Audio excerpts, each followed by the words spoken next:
Yeah.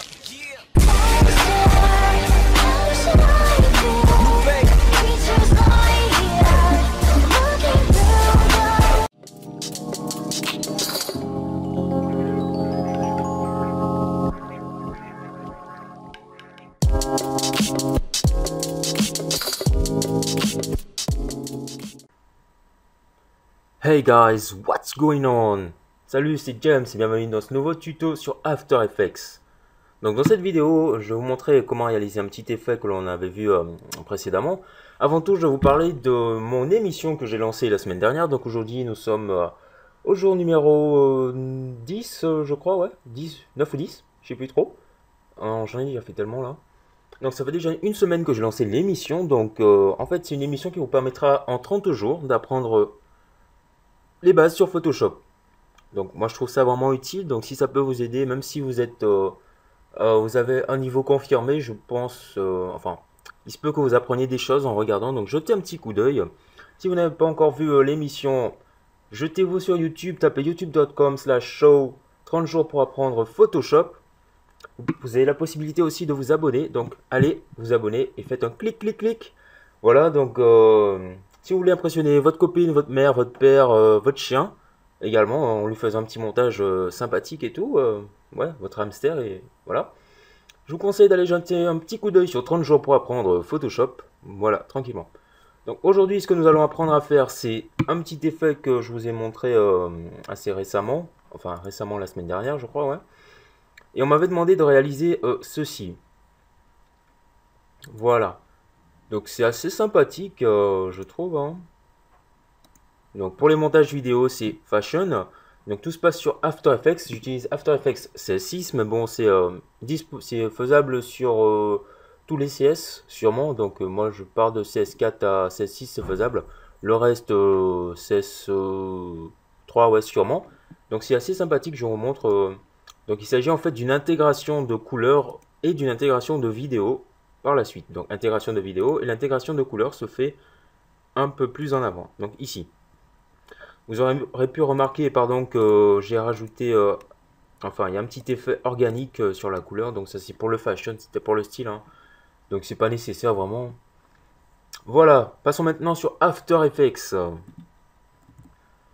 Voilà donc on va passer sur After Effects. Donc sur After Effects, ce que j'ai fait, j'ai pris une vidéo assez sympathique où il y avait un Twixtor, donc je vous conseille, qu'est-ce que je peux vous conseiller? Une vidéo où il n'y a pas trop, où il y a un personnage ou un objet qui est en mouvement avec, donc rajouter un Twixtor, ça sera peut-être un peu mieux, ça sera plus simple, surtout pour commencer, hein.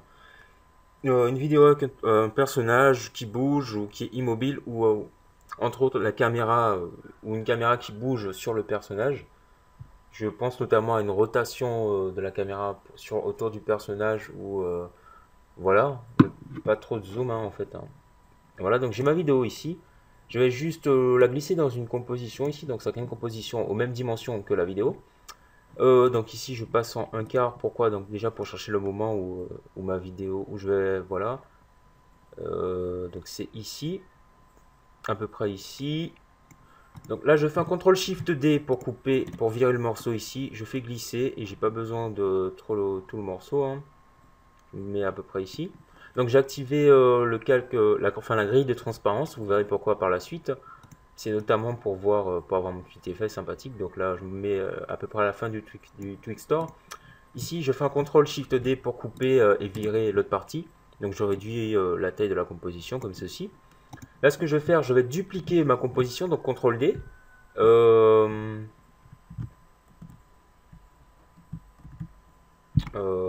Ouais, voilà. Et je vais renommer le calque que je viens de dupliquer en fond. Je le renomme en fond. Voilà. Donc je peux couper le son, ça sert à rien. Et le fond. Donc voilà. J'ai mon fond. Donc je vais désactiver le fond pour que vous voyez à quoi va me servir, notamment d'activer ou de désactiver la grille de transparence. Là, je vais prendre l'outil Roto Brush. Donc l'outil Roto Brush, en fait, il va me servir à faire un détourage, si on peut dire. Donc en vidéo, c'est pas vraiment un détourage, puisque en fait, je vais faire un détourage animé, si je puis dire. Donc utiliser mon modèle mon wakeboarder qui sera en plein mouvement avec l'effet Twixtor, un slow motion sur le wakeboarder. En fait, ça s'appelle du rotoscoping. C'est plus fashion, je trouve, que de détourage. C'est pas vraiment. C'est du rotoscoping qui va me permettre d'ajouter une couleur ou une vidéo sur un personnage en mouvement. Donc l'intégration de couleurs de vidéo dans un personnage en mouvement. Tiens, ça fait un titre assez sympa de tuto, ouais. Donc là, je prends mon outil Rotobrush, donc raccourci Alt W, donc il se trouve ici l'outil Rotobrush. Et donc je vais ici sur mon calque, ici, et je vois pas l'outil.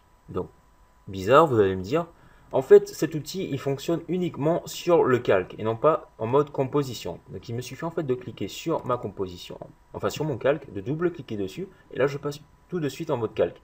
Et je vois un petit outil qui apparaît, donc tout de vert au début, par défaut.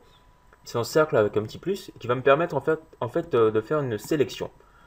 Donc on voit qu'il est assez petit ce cercle, donc pour augmenter la taille de ce cercle, il me suffit en fait de maintenir CTRL enfoncé et de faire un cliquer glisser, un drag and drop de droite vers la gauche, comme ceci, pour l'agrandir.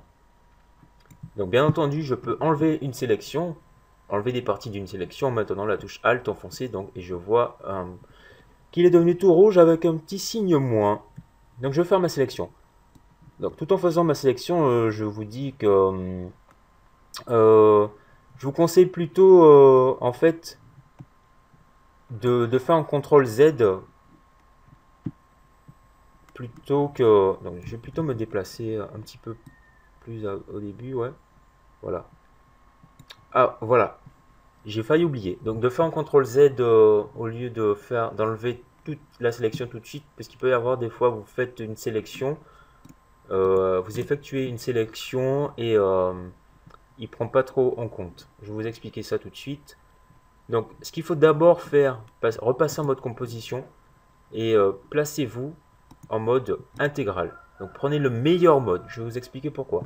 En fait, le rotoscoping, plus le mode sera optimisé, sera meilleur, quelles que soient les performances de votre ordinateur, mieux le rotoscoping sera. Si vous pensez commencer avec le mode 1/4 et ensuite faire un rendu en intégral, ça va pas marcher, ça sera dégueulasse. En mode intégral, en fait, il va garder juste les préférences du mode et il va pas les appliquer au mode intégral, enfin au mode élevé, au mode au-dessus. Par exemple, vous avez bien effectué votre sélection, lorsque vous avez passé en mode intégral, il va prendre des morceaux par-ci par-là, vous aurez des parties désélectionnées et tout simplement. Donc, étant donné que c'est un outil assez intelligent, si je puis dire, donc on va aller là où j'ai mon slow motion. Ouais, c'est à peu près ici. Voilà. Donc ici, là, j'ai mon slow motion, donc je vais juste rétrécir un peu. Donc pourquoi j'ai dit d'effectuer plutôt un CTRL Z euh, quand le V est la sélection. Pourquoi? Parce que c'est un outil intelligent, il va se dire, ok mec, tu m'as dit d'ajouter cette sélection, ensuite tu me dis de la retirer. Ce qu'il va faire, c'est enlever une partie de la sélection et non pas tout ce que vous souhaitez. Et ça peut arriver que vous ayez des petits soucis pour enlever et tout, donc je vous conseille de... Donc c'est aléatoire, hein, c'est au feeling, tout ça. Voilà. Donc là, je vais ajouter un petit bout et tout, on essaie de faire ça au mieux. Voilà, pour faire ça bien fashion. Donc il y a un petit bout et tout. Donc hop, hop, hop. Voilà. Voilà, c'est cool. Là, c'est cool parce qu'il n'a pas pris, il n'a pas sélectionné la partie entre les jambes. Ça, c'est cool. Là, vous avez vu que dès que j'ai commencé à faire mon rotoscoping, il y a l'effet roto pinceau qui vient d'apparaître. Donc cet effet va me permettre en fait d'améliorer mon détourage. Donc en l'occurrence que j'ai quand je repasse ici en mode vidéo, en mode composition. Donc c'est pour ça que j'ai activé la grille de transparence. C'était pour voir un peu ce que ça me donnait. Donc si je la désactive, voilà. Et c'est pour ça aussi que j'ai masqué mon fond. Donc je peux améliorer un peu le contour, donc là je vais mettre allez, 7 en lisse et 27 en contour progressif. Voilà, c'est un peu mieux. Je peux aussi améliorer le cache, donc en l'occurrence je vais mettre 75. Hein, pour que ce soit en ROD, je vais mettre allez, 15. Donc des calculs sont refaits et tout, donc c'est pas trop mal. Je repasse en mode wake vidéo.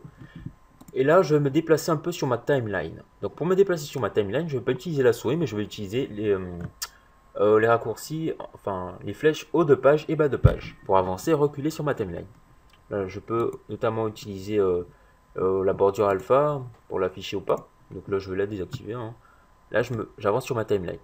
Donc il faut savoir que le rotoscoping, je crois qu'il a une limite. Enfin, il a une limite, c'est pas je crois. Je ne sais pas trop de combien d'images, peut-être 10 ou moins. Donc ici, je vois que... Donc, je vous conseille pas trop de faire un rotoscoping sur des... comment dire, sur plus de... Enfin, sur une minute. Une minute, ça fait énorme. Une minute, c'est énorme. Donc, je vais repasser en mode ici pour voir, ok, si c'est pas trop... Voilà. Donc, vous n'êtes pas obligé d'effectuer des corrections toutes les une image. Parce que, bon, c'est pas tout le temps nécessaire. Donc, vous pouvez, voilà, passer quelques images, voir ce que ça donne et tout. Donc, moi, je vais faire ma correction rapidement et mettre sur pause. Et on va revenir ensuite pour voir l'intégration de couleurs et de vidéos. Allez, je vous dis à tout de suite. Donc voilà, je viens en fait de finir le rotoscoping, mon rotoscoping, et là en fait j'avance d'une image, je vois que bon ça revient normal, ce qui veut dire que je ne peux plus effectuer de rotoscoping. Donc il est au maximum. Donc si vous n'avez pas fini, si vous souhaitez faire un rotoscoping un peu plus long, tout simplement vous dupliquez votre vidéo, donc CTRL D, et ensuite vous coupez le morceau, donc vous dupliquez la vidéo comme ceci. Donc ici vous faites un contrôle, non même pas, hein. Même pas besoin de la dupliquer, vous faites juste un CTRL SHIFT D et vous appliquez le rotoscoping sur le reste de la vidéo comme ceci, vous double-cliquez et vous passez tout simplement. Voilà, donc là le rotoscoping est fini, donc je vais juste raccourcir un peu, hein. Je ne vais pas le faire sur tout le long, vous aurez compris le principe. Je raccourcis juste un chouïa, je vais agrandir un peu tout ceci, mettre à peu près là, donc c'est à peu près ici hein, que j'ai eu la fin, donc, ouais, voilà. Donc j'ai la fin ici. Et donc en passant en mode vidéo, donc je vais revenir ici, comme ceci, prendre mon outil de déplacement, je peux activer le fond. Là ce que je vais faire c'est ajouter une vidéo à mon effet wake, à mon effet ici. Donc ce que je peux faire, donc là c'est en train de travailler, hein. Donc en attendant, ce que je peux faire, c'est je vais dupliquer le fond. Donc je vais faire un CTRL SHIFT, enfin un CTRL D pour dupliquer le fond. Et là je vais faire une précomposition de ma vidéo avec le Roto Brush, l'outil Roto Pinceau, et mon fond. Pourquoi? Pour ajouter une vidéo à tout ceci. Enfin, pour ajouter une vidéo à la place du Rake Border. Déjà je vais dupliquer ici, voilà.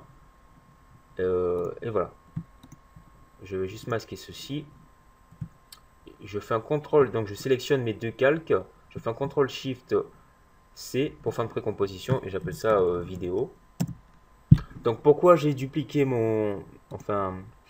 la sélection de mon wake border, c'est pour ensuite vous montrer un exemple avec une couleur, uniquement une couleur. Donc ça je peux fermer, j'ai pas besoin. Oula.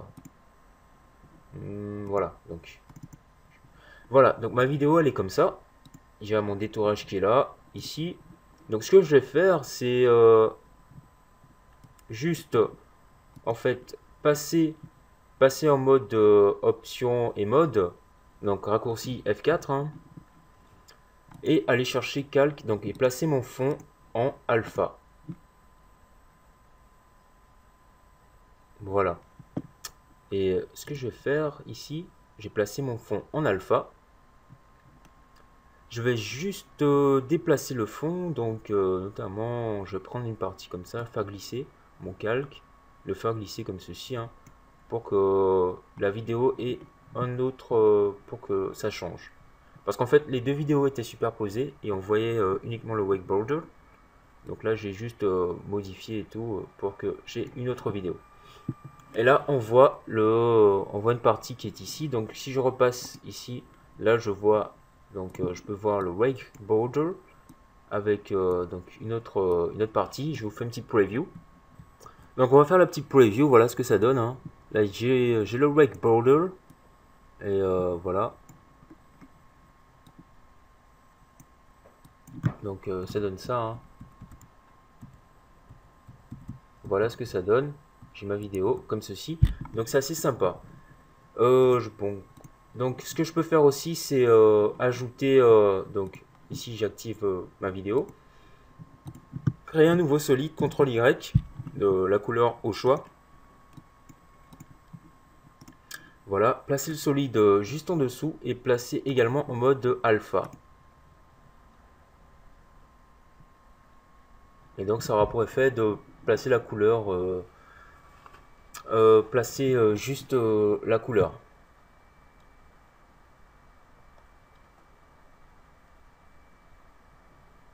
J'ai la possibilité, ah là j'ai un petit souci, j'ai pas vu ça, il y a eu un petit souci sur le rotoscoping, c'est pas très agréable.